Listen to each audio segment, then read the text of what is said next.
Hello there at that and everybody. Yeah, I mean, I just want to back off a little bit and put it this way. There's a couple things. First of all, I've taken it as a given now because of functional equivalence that we will never be able to say what something is. And yet we still make progress in our knowledge. There must be some practical explanation since the idealized explanation doesn't work. So I have faith that there's some solution. It may be idealized, and an obvious approach is to idealize about practicalism. And modern physics has done this a bit with things like the uncertainty principle. We see that even in theory, um, that there's going to be indeterminacy in our calculations and our perceptions. There's going to be differences. Each point of view will have both its own readings to take and its own limitations on it, what trade-offs it chooses to make. So I simply take it that the whole world we assume is a dream, because even in the sense that there might be a traditional material world, we're obviously like a computer collecting data. Then we reproduce, we create a model that's meant to behave like the real world, and we live in that model. So it can all be imaginary. My system doesn't insist that it's not, a dream or a computer simulation or anything like that. And this regains for me the ability to make practical statements of knowledge, which is not absolute things that will always be true forever, but statements about things that have been true in the senses I've received so far. And even enough about, moments that are in the past that were present. So, at those times, the future has now become the past. We can deduce that there seems to be some principle of continuity. In other words, reason to go ahead and make the bet that the knowledge that we have of our past experiences will pertain to our future experiences in some way, that we'll continue to get more information.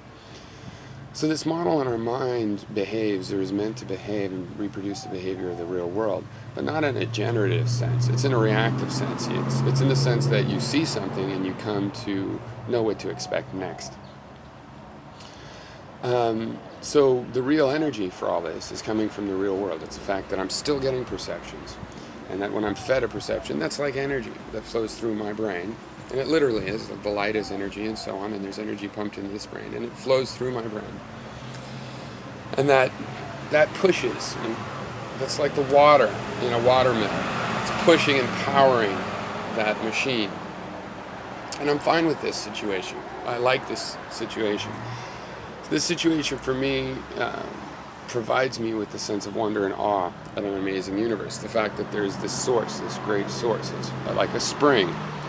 And the fact that it's there, for whatever reason, on whatever basis, is sufficiently amazing that the answer of why can't change, that it's amazing to me.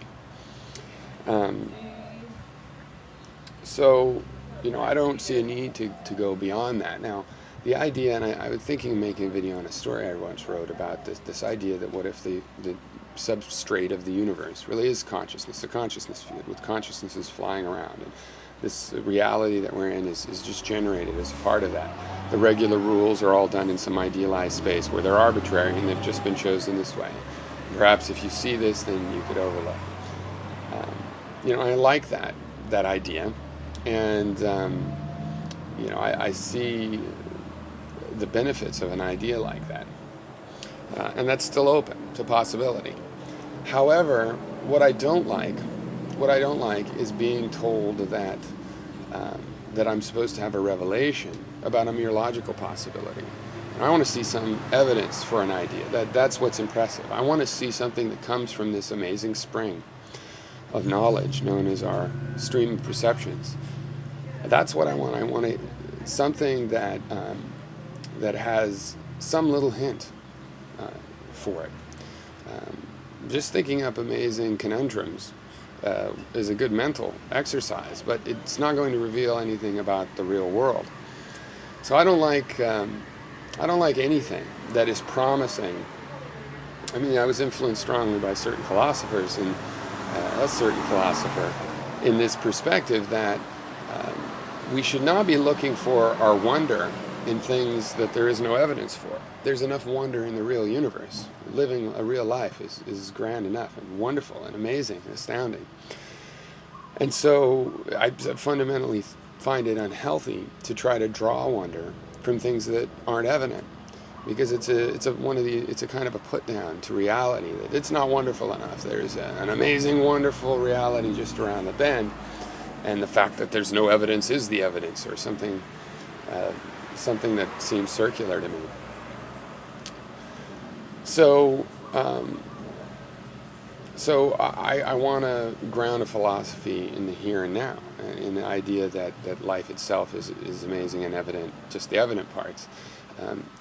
Now another thing is, consider if we went back several hundred years, and we're in the same situation, and on the other side there's people saying life is just really basically this sophisticated kind of a dream.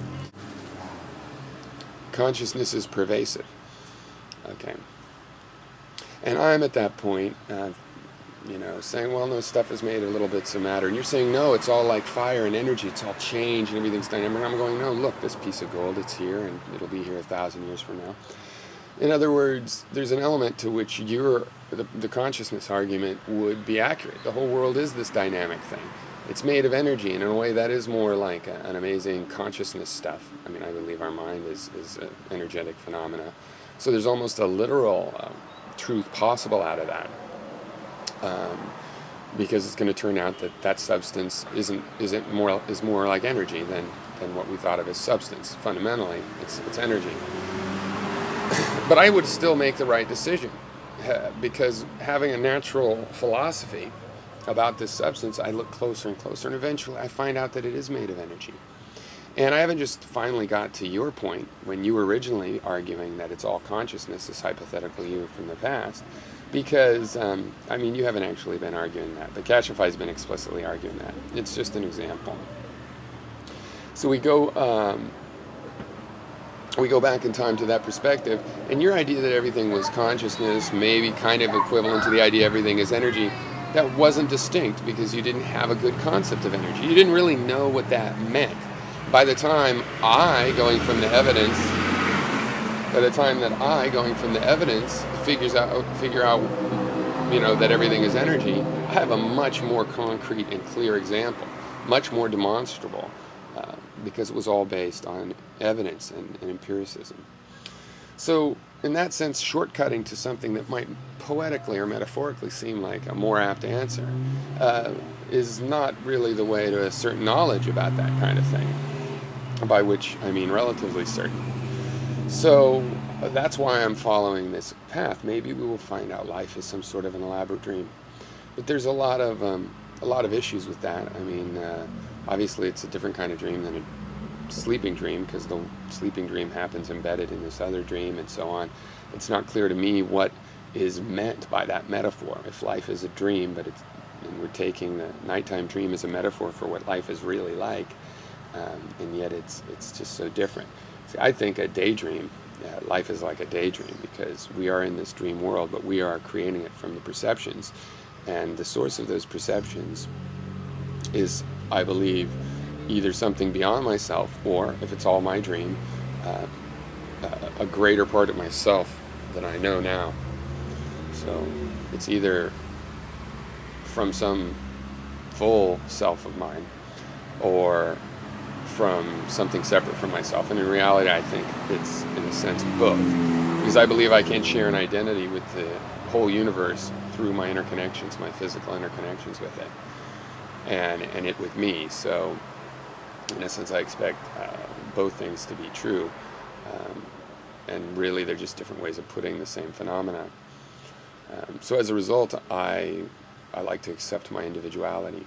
If for some reason I'm this at one with the whole universe, but I've decided to incarnate as an individual, I think I'm going to trust myself and go with that. Evidently, that's how I wanted to live this particular existence as an individual. So I embrace that and look at the material world as an extension between myself and the other subjects. We could talk about materialism again and exactly how that relates to this, but I'm out of time at the moment. Cheers.